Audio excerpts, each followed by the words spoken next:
Hey guys, it's Aman and Christina from Our Rich Journey. Today's video is all about paying down debt.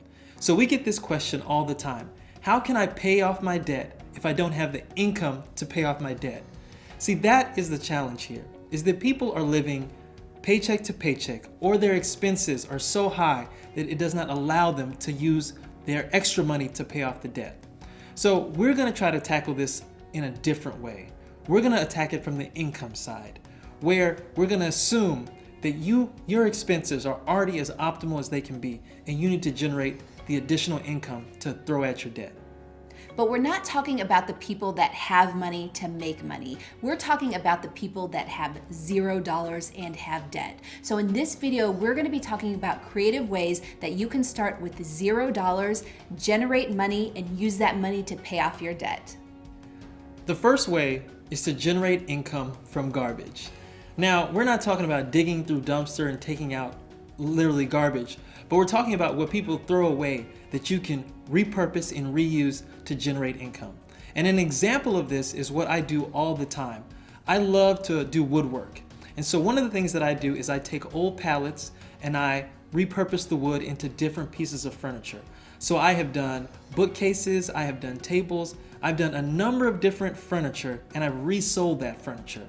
And as an added bonus to using these pallets and creating these really great pieces of furniture and selling them at a profit is that he used tools at the library. He checked those tools out and he used the tools completely for free. So it was a zero cost business with 100% profit.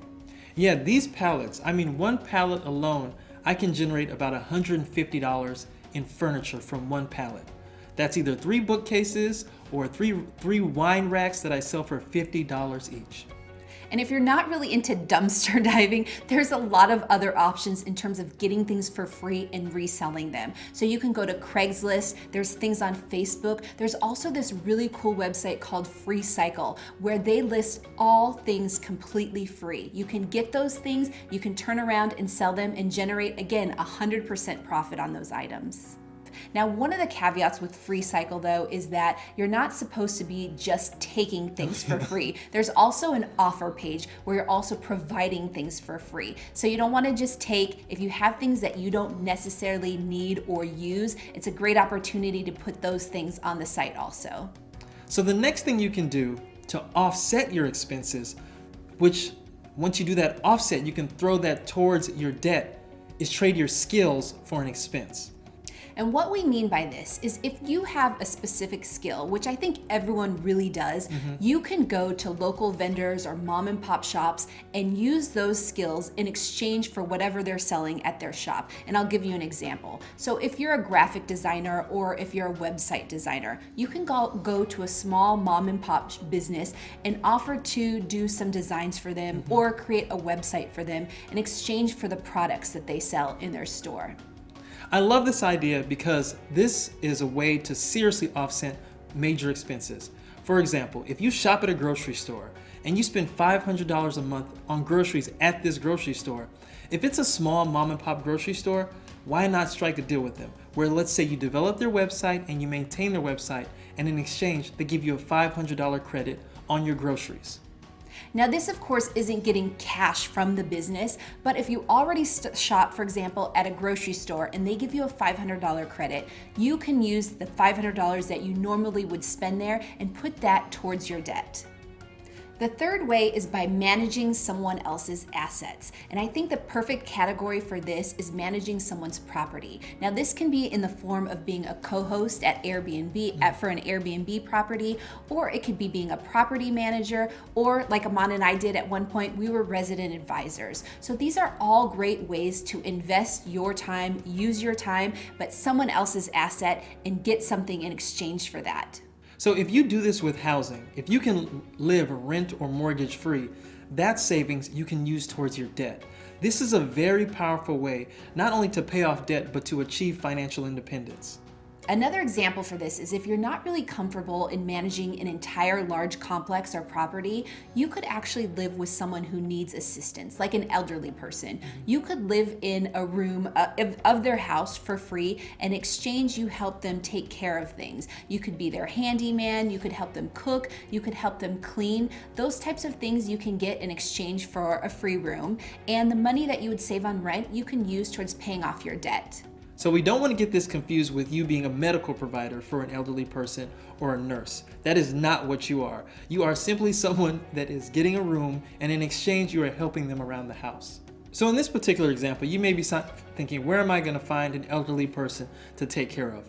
I think with all of our examples, they are going to involve some networking, having conversations with people just about these types of ideas, and you will be surprised at what opportunities pop up.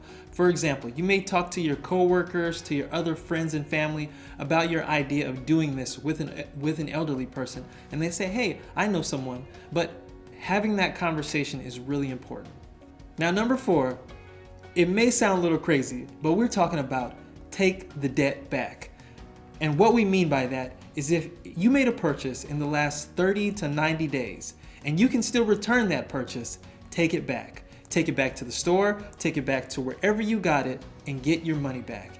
Either have it credited back to the credit card that you went into debt with, or get that cash back and pay off another debt.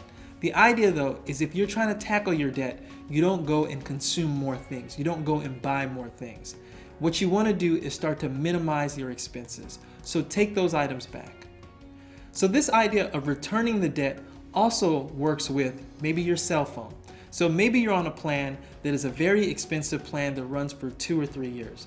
Well, if you're at the start of that plan, sometimes the cost benefit of taking the phone back right now and taking the initial hit on the contract is a lot cheaper when you're looking at other options of maybe buying a cheaper phone that is a pay-as-you-go phone. Anything you can do that can reduce your expenses, you can use that savings to pay off your debt. And the next way to reduce your debt is to negotiate it. Now, if you have collection agencies calling you, it's most likely because the collection agency has bought your debt from the original person or the original company that you incurred the debt from. And this means when they buy the debt, they're buying that debt on cents on the dollar. So for example, if you had a $10,000 debt, the collection agency probably bought it for a lot less than that. It could be $5,000, it could be $1,000, but it's certainly not $10,000. So when you have that collection agency calling you, you can negotiate. Instead of paying $10,000, you cut it in half or pay a quarter of it, or whatever you do, don't offer to pay the full amount. It's always negotiable. So the trick with doing this is that you have to have that cash readily available to make that negotiation. If they call and they're willing to take your $10,000 debt down to $3,000, you better have $3,000 to be able to pay that debt. And it's not just with collection agencies also. It's also with other debts. You can always try and negotiate. So let's use medical bills, for example. For medical bills, you can call the hospital and you can negotiate a lower rate on the medical bill debt that you owe. The key is whenever you have debt, it never hurts to negotiate. In fact, always negotiate. You will be surprised at what you may be able to get. Now the 6th one, you guys may not like this. But if you are serious about paying your debt off, you need to sell everything you own and use that money to pay off your debt. Now, okay, you're not going to sell everything you own, but you need to take a hard look at everything around your house and say, do I need this? And if I don't, can I sell it? And I'll give you an example of this. Recently, we had 3 TVs in this house. And I'm not talking about this giant one you see in the back. In fact, this TV came with the house, so it's free. But we had 3 other TVs in this house, and we thought we don't need these 3 TVs. So we put all 3 TVs on Facebook, and we sold all 3 of them within a couple of days.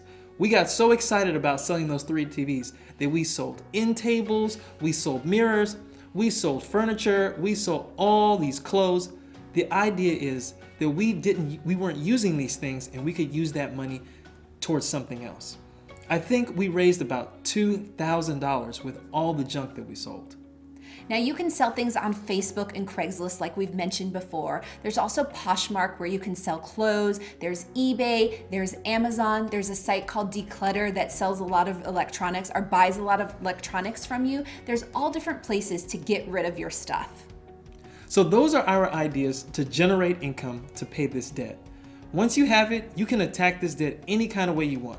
You can snowball, you can avalanche, you can rainbow, you can do a Roger Rabbit. It doesn't matter. Just pay the debt, okay? But we're joking, but seriously, debt is a huge burden. And it's a huge burden that you don't necessarily have to have. So if you like this video, please give it a thumbs up, subscribe to our channel, and join the journey.